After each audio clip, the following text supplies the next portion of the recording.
few exceptions, Ambler appears to be a typical working-class Pennsylvania town, with a main street consisting of old houses, shops, restaurants, churches, and banks. Ambler is no more remarkable than any number of nearby towns, and is in fact one of the smaller towns in the region. But Ambler has a unique chapter in its history, one which shaped the town and gave it a sharply contrasting legacy of beautiful architecture and beastly industrial pollution.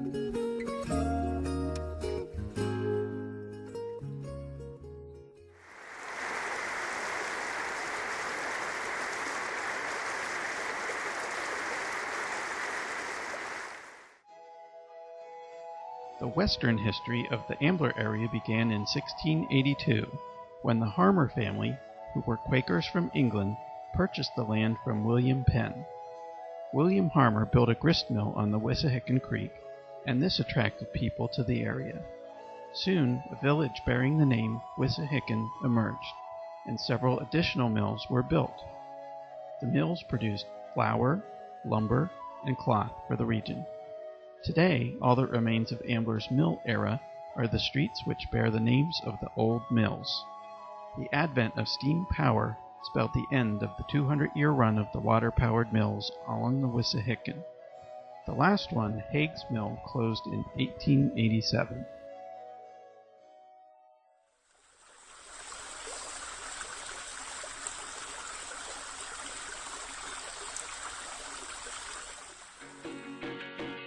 While steam power brought an end to an era, it opened a dynamic new chapter in Ambler's history. In 1855, the North Penn Railroad came through Wissahickon Village and built a train station there to serve its people and businesses.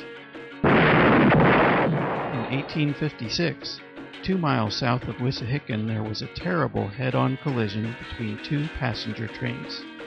The local residents responded with aid, and most notable among these was a frail Quaker widow named Mary Ambler. Mary proved to be a leader and a compassionate, healing presence in the midst of the disaster. The railroad managers and townspeople were so moved by her efforts that they renamed the train station and post office from Wissahickon to Ambler in her honor. In 1888, the village once known as Wissahickon was officially incorporated as the Borough of Ambler.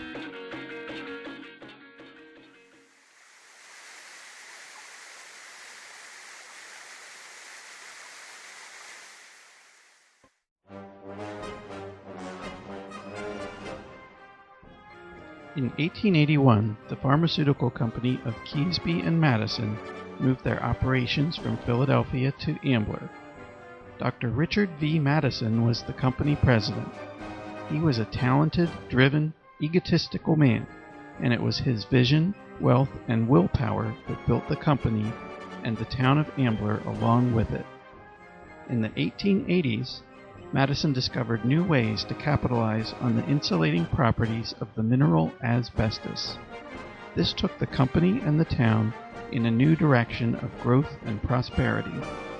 The K&M Company began to produce asbestos pipe, building materials, and specialty products for industry.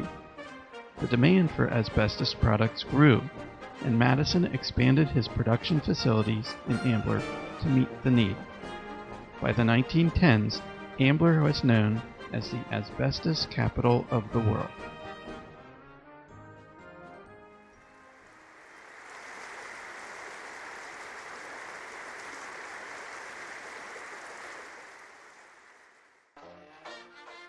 As the K&M Company prospered, Dr. Madison showed a grand passion for architecture and construction.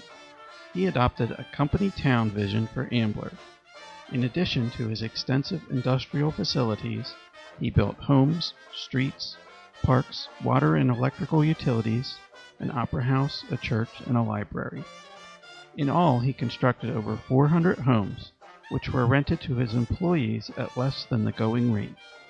These houses were laid out according to the company hierarchy, with specific housing for executives, managers, supervisors, foremen, and laborers. All of the Madison homes are well built with thick stone walls and sturdy woodwork. Most feature Victorian or European-style architectural embellishments. Today, over 80% of the buildings still stand, and they bless Ambler with a unique and beautiful architectural heritage.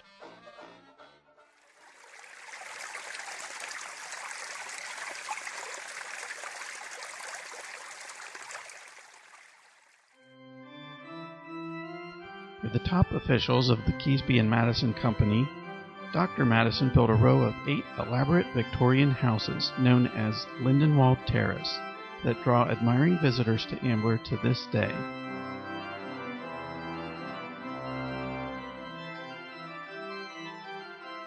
For himself, he built a palatial Victorian estate which he named Lindenwold. In addition to this 24-room Victorian mansion, he filled the grounds with 50 acres of lawns and gardens, curving driveways, a 6-acre lake, stone walls, fountains, and statues. The grounds were enclosed with stone walls and elaborate iron gates. In 1912, Madison actually rebuilt the mansion into a castle, inspired by Windsor Castle in England. Perhaps Madison's most poignant building effort was the Trinity Episcopal Church, built starting in 1898 and located across the street from Lindenwold Estate. He dedicated Trinity as a memorial to his only daughter, Esther Victoria, who had died suddenly at the age of 4. Modeled after the cathedrals of Europe, the church featured a fabulous pipe organ, the most ornate stone and woodwork in Ambler, as well as some of the most beautiful stained glass windows seen in all of America. Unfortunately, the original church building was lost to a fire in 1986.